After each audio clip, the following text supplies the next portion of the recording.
Hello and good morning to all of you. I welcome you all to the L5S Academy Raftar Daily Current Affairs series.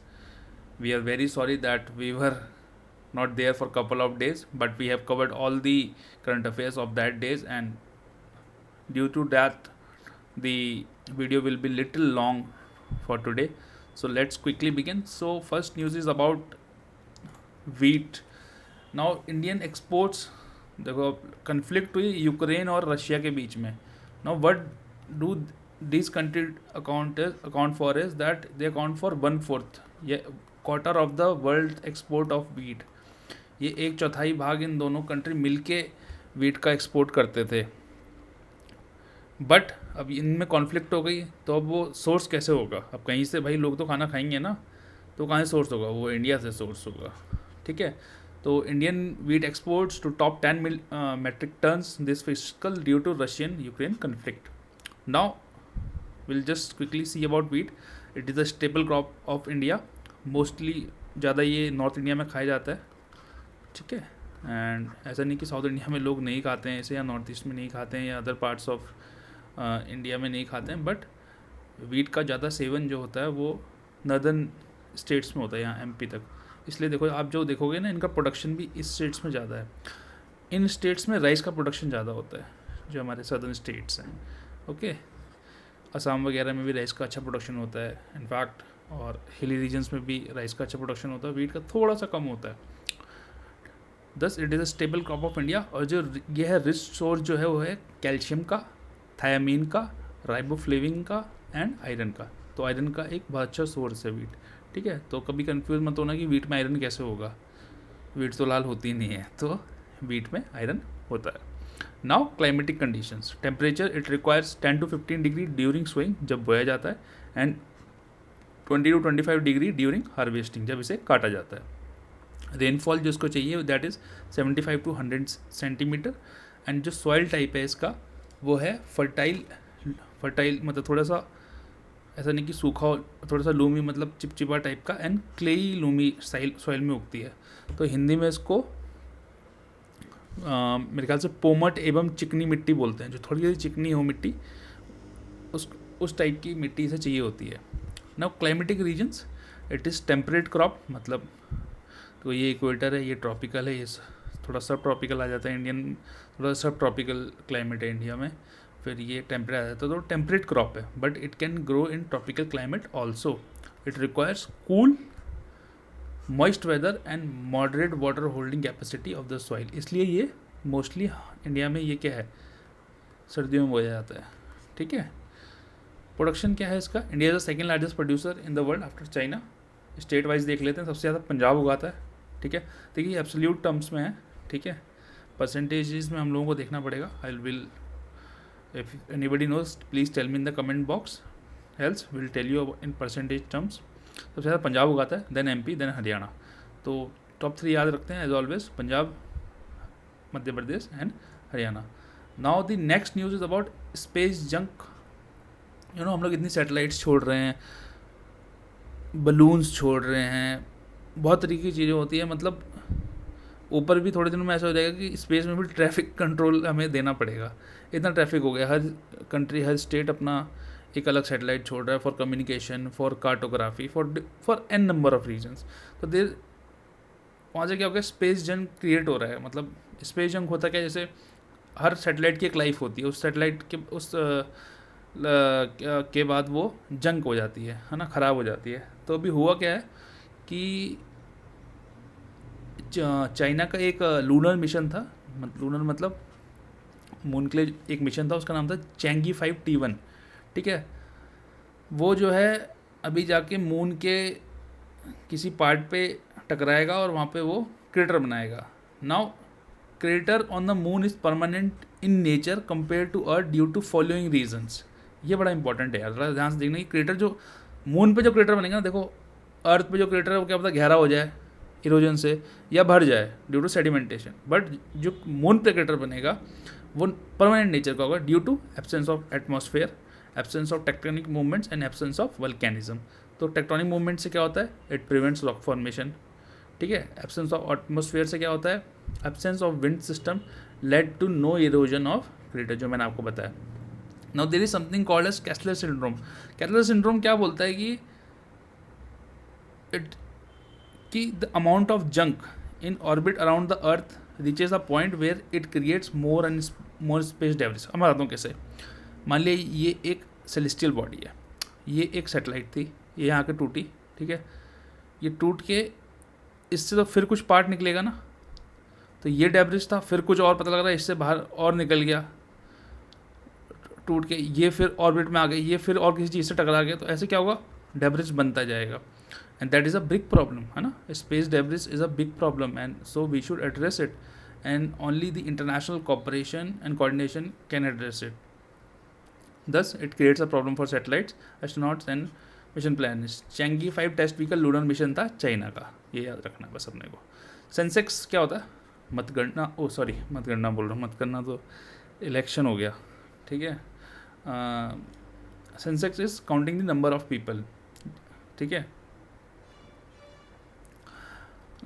So centre ने new rules notify किए हैं उसके लिए. The rules are that online self enumeration is allowed now, कि आप खुद जो है अपना जो क्वेश्चंस हैं उसको भर सकते हो, ठीक है. अब ये सेंसेक्स की पावर कहाँ से आती है सेंसेक्स कंडक्ट करने की, ये आती है सेंसेक्स एक्ट 1948 से, ठीक है. Give powers to the enumerator. जो घर में हमारे देखा ना हमने, जब जनसंख्या होती है या गणना होती है, तब जो लोग आते हैं, जो हमारी टीचर्स होते हैं, अलग अलग तरीके के गवर्नमेंट डिपार्टमेंट से अलग अलग असाइन होते हैं, तो उनको इन्यूमरेटर्स बोलते हैं. तो they have given the power of enumerators to ask questions regarding the census and make it obligatory for respondents. It is obligatory, याद रखना भाई, ठीक है. ऑब्लिगेटरी ऐसा नहीं कि आप मना कर दो कि भाई उसने पूछा कि आपके घर में कितने लोग, बोला मेरा मन नहीं कर रहा, मैं नहीं बताऊँगा, ऐसा नहीं कर सकते हैं. Make it obligatory for respondents to answer with certain exceptions. Okay. New rules में पहले क्या था कि सिर्फ जो लोगों को बताया जाता था, पब्लिसिटी की जाती थी, वो सिर्फ रेडियो, ऑडियो विजुअल या पोस्टर से की जाती थी. अब उसमें क्या ऐड कर दिया गया है, प्रिंट मीडिया, इलेक्ट्रॉनिक मीडिया, ठीक है, सोशल मीडिया, ये सब चीज़ें ऐड कर दी गई हैं. सेंसस कंडक्ट कौन करता है, एक ऑफिस होता है रजिस्ट्रार जनरल का. रजिस्टर कहाँ होता है, मिनिस्ट्री ऑफ होम अफेयर्स में. थोड़ी सी हिस्ट्री देख लेते हैं कहाँ से स्टार्ट हुआ. ऋग्वेदिक पीरियड आपको पता है 1800 to 600 BC में था. देन आइन अकबरी, मुगल किंग अकबर पे लिखी गई 16th सेंचुरी में. नाउ 1872 में फर्स्ट सिस्टमेटिक सेंसस कंडक्ट हुआ.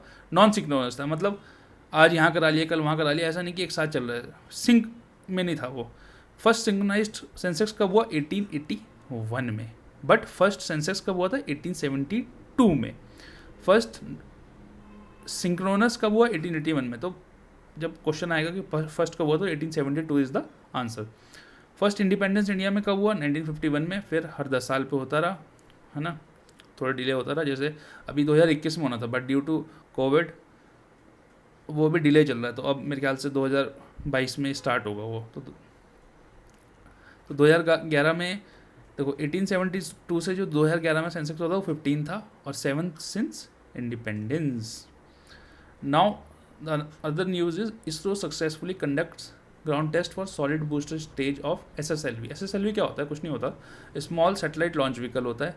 इसमें 3 स्टेज होती हैं. देखो क्या होता है ना, किसी भी प्रोपोर्शनल सिस्टम में ना स्टेजेस होती हैं, सॉलिड, लिक्विड, है ना. आजकल तो रैम जेट, स्क्रैम जेट, बहुत सारी चीज़ें चल रही हैं. खैर वो बात की बात है, हमें बस SSLV में देखना है. It is a 3 stage. इसका जो फ्यूल होता है वो तीनों स्टेज में सॉलिड होता है, सॉलिड इस्तेमाल करते हैं, ठीक है. इसको जो डिज़ाइन किया गया था ना, वो smaller, cheaper and quickly assembled for commercial launches और डिमांड, ठीक है. भाई जल्दी से आया, हमने कहा सैटेलाइट भेजनी है यार, मेरे को परसों इससे कम्युनिकेशन चाहिए, हमने कहा ठीक है भाई हम भेज देंगे SSLV से, ठीक है. बट इसका जो पेलोड है, देखो एक लिमिट होती है ना, वो 500 ग्राम है. PSLV का कितना है, 750 ग्राम्स, ठीक है. और इसकी देख रेख कौन कर रहा है, न्यू स्पेस इंडिया लिमिटेड. ये एक पब्लिक सेक्टर यूनिट है under department of space, that is DOS. अच्छा, DOS किसके अंडर आता है ये बताओ. अच्छा, कौन सी किसी मिनिस्ट्री के अंडर आता है, कहाँ आता है, इसका एडमिनिस्ट्रेटिव कंट्रोल कहाँ है, ठीक है. तो इस टाइप का रॉकेट दिखता है, थोड़ा सा उल्टा हो गया आज, है ना. तो वैसे ये मतलब नीचे से, ये नीचे है, ये इसका ऊपर है, ठीक है. बट उसको करने के लिए, रोटेट करने के लिए ऐसा दिखाया गया है। Now sample registration system, sample registration system कुछ नहीं होता, इट इज़ दी मतलब जहाँ पे हम रजिस्टर करते हैं the number of deaths, number of births, है ना। जैसे अगर एक मैं बोल रहा हूँ कि एक हॉस्पिटल में एक बच्चा हुआ, एकदम आजकल आप देखते हैं कि एकदम भाई पूछते क्या नाम रखना है, हमें इसका बर्थ सर्टिफिकेट बनाना है, तो वो कहाँ रजिस्टर करते हैं, जो वो डाटा जाएगा कहाँ जाएगा, वो SRS में जाएगा, सैंपल रजिस्ट्रेशन सिस्टम में। इसका कंडक्ट कौन करता है, registrar general and census commissioner, ठीक है। ये भी होम मिनिस्ट्री के अंडर आता है। तो सेंसेक्स का काम जो है वो होम मिनिस्ट्री ही देखती है मोस्टली, ठीक है। और ये सैंपल रजिस्ट्रेशन सिस्टम भी होम मिनिस्ट्री के अंडर आता है। तो इसके डाटा आया अभी 2019 में, 19 का 2000 SRS फॉर 2019 निकाला है उन्होंने अभी, ठीक है। तो जल्दी से देख लेते हैं हम क्या क्या है। तो हम फर्स्ट डेफिनेशन भी देख लेंगे और उस डाटा से क्या रिलेट हुआ है वो भी देख लेंगे। तो फर्स्ट ऑफ ऑल फर्स्ट होता है क्रूड बर्थ रेट, ठीक है।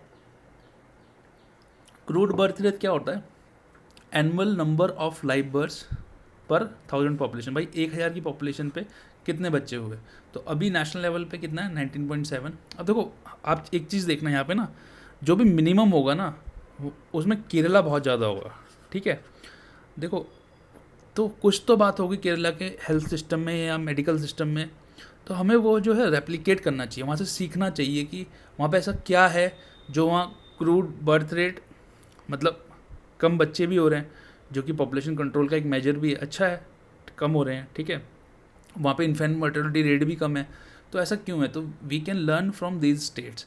तो नेशनल लेवल पे कितना है, 19.7 मैक्सिमम बिहार में है, मिनिमम केरला में, डिक्लाइन हुआ है ये भी, ठीक है, 2014 से डिक्लाइन हुआ है। क्रूड डेथ रेट, भाई बर्थ रेट अगर 1000 पॉपुलेशन पे कितने बच्चे हो रहे हैं, डेथ रेट कितना है, कितने लोगों की डेथ हो रही है पर 1000 पीपल, ठीक है। तो वो कितना है 6.0, देखो 19.7 पैदा हो रहे हैं और 6 लोगों की डेथ हो रही है, तो मतलब वी आर एक्सपेंडिंग पॉपुलेशन, है ना। ऐसे छोटी छोटी चीज़ें ऑब्जर्व कर लिया करो थोड़ा सा ना, expanding population. Crude death rate maximum कहाँ है, छत्तीसगढ़ में है, मिनिमम कहाँ है, दिल्ली में है, ठीक है। देयर इज़ अ डिक्लाइन, यहाँ पे भी डिक्लाइन है भाई, डेथ रेट घटी है, ठीक है, बर्थ रेट भी घट रहा है, ठीक है। तो मतलब हम एक बोलते हैं ना कि ऐसा बोला जाता है कि 2045 या 2050 तक हम लोग स्टेबल पोजीशन में आ जाएंगे, उसके बाद हमारी पॉपुलेशन गिननी चालू हो जाएगी, ठीक है। तो ये सब जो है पॉलिसी मेकिंग के लिए बड़ा इंपॉर्टेंट होता है यार, क्योंकि आज हमारे पास वर्क फोर्स है, कल को हमारे पास वर्क फोर्स नहीं कि हमारे पास बूढ़े लोग ज़्यादा होंगे, तो वहाँ पे तब हमें उनकी सेवाएं देखनी है, उनके लिए हेल्थ केयर सिस्टम देखना है, उनकी डिमांड्स देखनी है ना, उनके लिए स्मूथ ट्रांजिट देखना है। तो this kind of data you should know because to frame the future policies. Now maternal mortality rate, now this is a very bad thing, you know, it is a number of maternal deaths during a given time period per lakh live births। 1 lakh live birth जब होते हैं उस पर कितनी माओं की death होती है, it is this number. तो it is very disheartening that it is 103, ठीक है। अब केरला में लोएस्ट है अभी भी 30, यार केरला 30 ला सकता, तो हमें लगता है ये हमें 130 से 30 लाना चाहिए। मुझे तो लगता है कि यार ये ज़ीरो होना चाहिए, है ना, should not happen. Highest in Assam, UP and Madhya Pradesh, okay, Assam में ये हाईएस्ट है, केरला में लोएस्ट है। Infant mortality rate, it is the number of deaths per 1000 live births, ठीक है। Maternal mortality rate lakh live births पे होता है, ठीक है। Infant mortality rate 1000 live births पे होता है of children under 1 year of age. भाई जब बच्चा पैदा होता है 1 साल के अंदर अंदर कई बच्चों की मृत्यु हो जाती है, तो जिन बच्चों की ऐसी मृत्यु हो जाती है उसको हम इन्फेंट मॉर्टेलिटी रेट बोलते हैं। मैक्सिमम मध्य प्रदेश में है, मिनिमम केरला में है।